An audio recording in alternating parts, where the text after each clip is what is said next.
राकेश सिन्हा जी के पास चलना चाहेंगे। राकेश जी, आज जयराम रमेश ने भी ट्वीट किया, उसमें फिर से सावरकर के नाम का जिक्र है और इससे पहले भी कांग्रेस कहती रही है कि सावरकर जिम्मेदार थे क्योंकि सबसे पहले इस तरह की थ्योरी उन्होंने ही दी थी।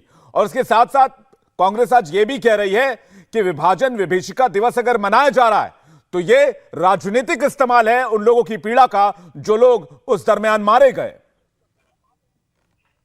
देखिए, वास्तव में कांग्रेस पार्टी को इतिहास बोध नहीं है। यदि इतिहास बोध होता तो कांग्रेस पार्टी ऐसी बात नहीं करती।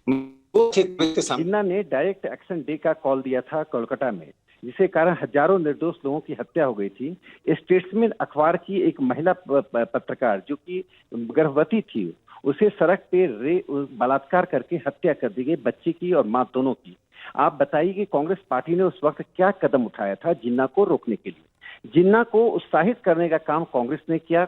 कांग्रेस पार्टी ने 1937 के बाद पहले जिन्ना से संबंध तोड़ा। जब जिन्ना लीग में आगे बढ़ते गए तब कांग्रेस पार्टी ने उनको मुस्लिमों का प्रतिनिधि मान लिया। कांग्रेस पार्टी ने स्वयं मुस्लिमों के बीच में जाकर मुस्लिमों में अपनी पैठ बढ़ाने का जो काम किया, उसे जिन्ना ने कैसे समाप्त कर दिया, कैसे रोक दिया, कांग्रेस पार्टी को उसका जवाब देना पड़ेगा। वास्तव में स्थिति यह है कि ये पूरी लड़ाई जो थी वो उस लड़ाई के प्रति कांग्रेस पार्टी ईमानदार नहीं थी। यदि ईमानदार होती तो देश का बंटवारा नहीं होता है। ये लड़ाई डिस्पाइट जो सावरकर जी ने कहा था, irrespective of you, despite you और विदाउट यू, तुम हो तब भी हम तुम्हारे साथ हैं, नहीं हो तब भी हम आंदोलन करेंगे। तब तो राकेश जी, आपका वीडियो नहीं आ पा रहा, मैं आपसे दोबारा कनेक्ट करूंगा। उनियाल जी हमारे साथ लगातार बनी हुई। उनियाल जी, ये बताइए कि जैसे कि राकेश जी कह रहे हैं कि जिन्ना की सोच को खाद पानी देने वाले लोग भी तो उस समय मौजूद थे और उसको कांग्रेस पार्टी ने खाद पानी देने का उस वक्त काम किया, ये बीजेपी आरोप लगाती है आपके ऊपर। देखिए, ये तो वही बात हो गई ना कि आप जिनकी खुद की गलती है वो दूसरों को बोल रहे हैं। आप ये देखिए कि नेहरू का एक कथन है कि एक सांप्रदायिकता से दूसरी सांप्रदायिकता कभी समाप्त नहीं होती, बल्कि दोनों एक दूसरे को पोषित करती हैं। अब आप ये देखिए कि हमें थोड़ा सा इतिहास में जाने की जरूरत है, क्योंकि बात इतिहास की हो रही है। तो आप 1857 हम सब जानते हैं कि जो 1857 की क्रांति थी, इस देश में हिंदुओं मुसलमानों ने सबने आपस में कंधे से कंधा मिलाकर के लड़ी थी। इवन सावरकर उस समय तक गिरफ्तार नहीं हुए थे और सावरकर जी ने अपनी किताब में भी जो है बहादुर शाह जफर की तारीफ की है। लेकिन गिरफ्तारी के बाद आप देखते हैं कि जब वो रिहा होते हैं उसके बाद उनके विचारों में परिवर्तन होते हैं। अब यहाँ पे आप ये चीज सोचिए कि जब अंग्रेज ये कह रहे हैं कि बांटो और राज करो की नीति होनी चाहिए, तो उस नीति को पोषित करने वाली कांग्रेस पार्टी नहीं थी। इस त्रिभुज में तीन लोग थे, एक तरफ ब्रिटिशर्स थे, दूसरी तरफ मुस्लिम लीग थी और तीसरी तरफ हिंदू महासभा और आरएसएस जैसे वो संगठन जो हिंदूवादी राजनीति करने की कोशिश कर रहे थे।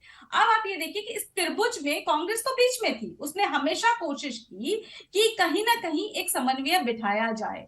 और जहां तक कांग्रेस को आप दोष देने की कोशिश कर रहे हैं, तो आप ये देखिए, मैं एक कोट करना चाहूंगी एक किताब का कि जो आरएसएस के ही नेता हैं शेषाद्री जी, उन्होंने अपनी किताब में 2 पन्नों के अंदर गांधी के बारे में साफ साफ लिखा है कि गांधी जो है किसी भी कीमत पे इस बंटवारे को मानना नहीं चाहते थे। लेकिन मैं पहले भी कह चुकी हूं कि ये 1857 से लेके 1947 के बीच में जिस तरह का धार्मिक मतभेद बढ़ाने की कोशिश सरकार द्वारा हुई और उस कोशिश को जिस प्रकार के सांप्रदायिक तरीके से इसको पोषित किया गया, उसमें दिमागों से ये चीज जब जमीन पे आई तो स्थिति इतनी बढ़ गई थी कि खुद पटेल का कथन है, उन्होंने कहा है कि गृह युद्ध या फिर बंटवारा, दोनों में से एक को चुनना होगा।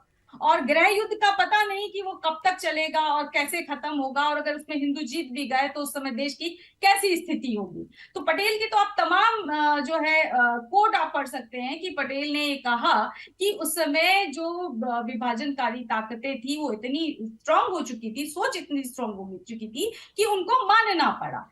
तो इंडिया टीवी हर वक्त हर जगह डाउनलोड करने के लिए सर्च करें India TV news Google play store या ऐप स्टोर पर।